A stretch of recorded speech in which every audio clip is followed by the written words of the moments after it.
daripada 60 janji yang mereka janjikan, hanya satu tuan-tuan yang mereka benar-benar telah berjaya tunaikan.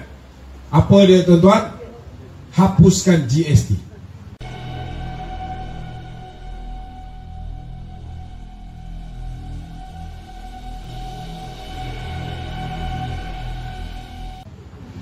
Dan yang inilah tuan-tuan yang telah menyebabkan negara ini musnah. Saya nak beritahu tuan-tuan, dulu dimomokkan GST ni kononnya buruh. Sebenarnya yang takut dengan GST sesetara ialah mereka-mereka yang melarikan diri daripada cukai. Orang yang sebelum ini buat perniagaan secara haram, secara gelap.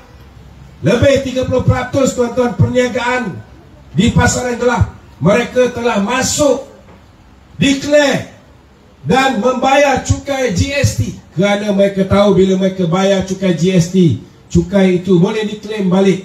Bila dia kenakan, dia beli barang, dia bayar cukai input. Bila dia jual balik barang, dia kenakan cukai output. Dia boleh klaim balik. Jadi orang yang meniaga secara betul, dia tak perlu bimbang. Yang bimbang tuan-tuan ialah orang yang tak boleh menipu. Kenapa? Kerana dulu ada yang meniaga 10 juta revenue setahun, tetapi dia declare dengan jabat lembaga hasil dalam negeri cuma 1 juta. Tak ada siapa yang tahu, kerana kita tidak cukup kaki tangan lembaga hasil untuk memeriksa, memantau setiap perniagaan di bumi Malaysia ini, tuan-tuan. Tetapi bila kita ada GST, ianya self policy. Ianya menyebabkan tuan-tuan orang tidak boleh lari daripada membayar cukai, tidak boleh menipu pendapatan sebenarnya. Dan ianya telah menyebabkan sepatutnya saudara kalau diberikan masa untuk GST stabil, ianya akan menyebabkan cukai berganda hilang, cukai bertindih hilang, dan rakyat akan menikmati barang lebih murah daripada sepatutnya. Kecuali barang-barang yang sebelum itu tidak ada cukai, jualan tuan-tuan. Saudara, bukti yang paling jelas bahawa GST itu baik untuk negara, tidak baik untuk setengah-setengah orang yang melarikan diri daripada cukai, ialah perbezaan cukai, kutipan cukai antara SST dan GST.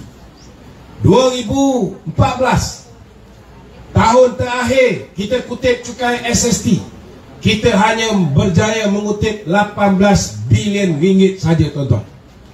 Tetapi 2017, sebelum pembangkang mengambil alih kerajaan 2018, kita berjaya kutip 44.3 bilion. Tuan-tuan, ini bukan satu jumlah yang kecil. 26.3 bilion beza dia. Dan setiap tahun tuan-tuan, 2016 beza dengan 2017 3.9 bilion. Kalau dilaksanakan 2018 mungkin jadi 4.5 bilion perbezaannya. Dan ini menunjukkan tuan-tuan, akibat daripada tindakan bodoh Pakatan Harapan, kita telah kehilangan saudara, kita kehilangan lebih daripada 30 bilion setahun perbezaan cukai ini. Itu sebab bila mereka memerintah, mereka tidak ada pendapatan tetap. Bila mereka tidak ada pendapatan tetap, apa yang mereka mampu buat tidak lain tidak bukan tuan-tuan, ialah menjual aset-aset negara dan meminjam duit daripada negara-negara jiran. Mula-mula Mahathir berkuasa, dia pergi ke Jepun tuan-tuan. Dia cuba nak pinjam duit daripada Jepun. Tapi malangnya bila Jepun bertanya, apa pendapatan tetap yang kamu ada untuk kamu sandarkan bagi mendapatkan pinjaman daripada kami? Jepun tanya, kamu ada GST? Mahathir tersipu-sipu nak jawab tuan-tuan, sebab dia baru saja menghapuskan GST. Akhirnya bila tak boleh pinjam tuan-tuan, dia gunakan kaedah menerbitkan bond. Maka diterbitkanlah Samurai Bond. Kemudian dia pergi ke China, dia terbitkan Panda Bond dan macam-macam bond tuan-tuan. Nasib baiklah dia tak buat filem James Bond. Inilah Mahathir.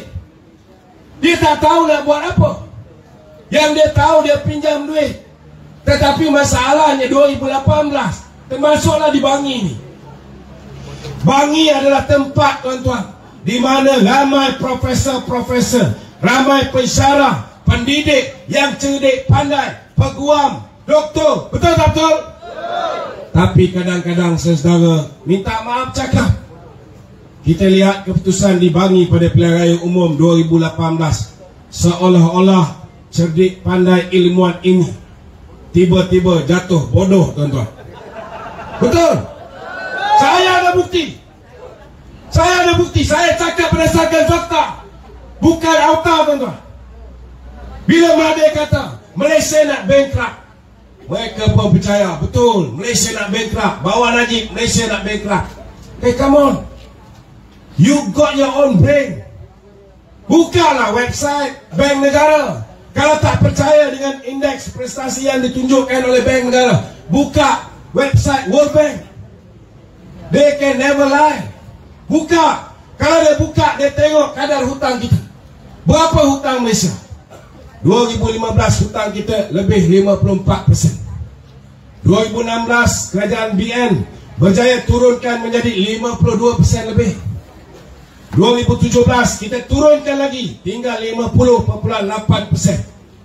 Suku pertama 2018 sebelum kita kalah pilihan raya pada 9 Mei, kita turunkan lagi kadar hutang, tuan-tuan, tinggal 48% berbanding dengan KDNK kita ataupun kita punya GDP.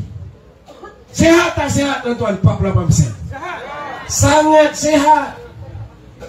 Bila hutang negara ni teruk? Bila, tuan-tuan? 1986. 1986, tuan-tuan, hutang negara ini berada di tahap paling tinggi dalam sejarah, 103.4%. 103.4% against our GDP. Dan masa ni, tuan-tuan, kita bankrupt ataupun tidak? Tak bankrupt. Masa ni siapa Perdana Menteri? Mahathir. Kalau hutang kita 103.4% berbanding GDP, kita tak bankrupt, bagaimana mungkin hutang yang ditinggalkan oleh Datuk Seri Najib hanya 48%, kita boleh jatuh bankrupt? Tapi lawyer, profesor, ilmuwan, pensyarah ketika itu tiba-tiba bodoh. Minta maaf cakap, tak boleh fikir. Kali ini bila Anwar berjanji, bila Muhyiddin Yassin sekali lagi berjanji, tiba-tiba dah nak macam-macam nak bodoh balik. Sakit hati, tuan-tuan. Sakit tak hati? Sakit. Kita melalak tiap-tiap malam supaya dia orang berfikir. Saya bukan suruh tuan-tuan percaya apa yang saya cakap, tapi use your bloody brain. Tuan-tuan duduk universiti rata-ratanya di Bangi ini, betul tak betul? Mereka cendekiawan. They should lead the country, giving the right opinion, bukan menjadi pak turut apa saja yang dia orang cakap, main tanam bulat-bulat. Tuan-tuan, ada yang cakap, oh betul lah, kadar hutang tak tinggi, tetapi pendapatan kita teruk. Mana datang teruknya ni? Saudara, 2017 sebelum BN kalah, tuan-tuan, pada ketika itu pertumbuhan ekonomi Malaysia nombor 3 terbaik di dunia. Nombor 3, tapi orang percaya Malaysia nak bankrupt.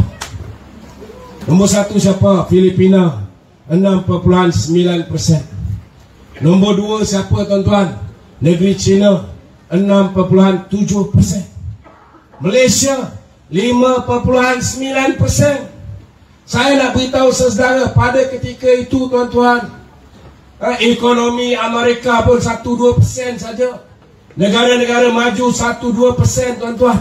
Di zaman pemerintahan Datuk Seri Najib khususnya 9 tahun terakhir, saudara, saya nak beritahu tuan-tuan, Datuk Seri Najib berjaya menewaskan pertumbuhan ekonomi Singapura. Bukan sekali, 3 kali kita tewaskan pertumbuhan ekonomi Singapura, tuan-tuan. 3 kali. Tapi orang masih percaya dia adalah orang yang akan menjahanamkan ekonomi negara. Tuan-tuan, saya nak beritahu saudara, satu ketika dahulu Indonesia cukup hormat dengan Malaysia. Betul tak betul? Orang Indonesia, orang Bangladesh, orang Nepal, orang macam-macam orang, Rohingya, seluruh dunia lah tuan-tuan, kalau boleh mereka nak jadi warga negara Malaysia. Betul tak betul?